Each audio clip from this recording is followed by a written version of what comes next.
Blok imtahanda istifadə olmuş belə bir ədədi silsilə sualına baxaq.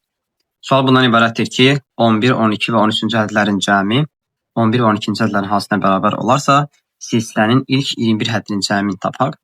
Yəni bizdən S21-in tapılması tələb olunur. Biz burada bilməliyik ki, ədədi silsilədə hər bir hədd özündən əvvəlki və sonraki ədədlərin cəminin yarısına bərabərdir. Yəni A12 bərabərdir A11 plus A13 bölünsün 2. Çarpaz vursaq alarıq ki, 2A12 bərabərdir A11 plus A13-ə. Bunu ifadədə nəzərə alsaq, alırıq ki, 2A12 plus A12 bərabərdir A11 vurulsun A12. Burada alırıq ki, 3 dənə A12 bərabərdir A11 vurulsun A12. Hər tərəfdən A12'lər gedir. Geriyə nə qalır? Geriyə qalır ki, A11 bərabərdir 3'ə.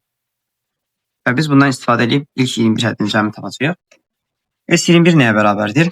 S21 bərabərdir birinci hədlə A1 plus A21 bölünsün 2 və vurulsun 21'ə bərabərdir.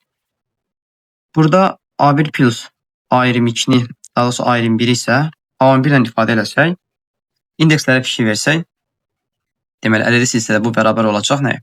2 dənə A11'ə. Və burada nəzərə alsaq, bu da nəyə bərabərdir? 2 vurulsun 3, yəni 6'ya bərabərdir. O zaman S21 bərabər olacaq 6 bölünsün 2 vurulsun 21.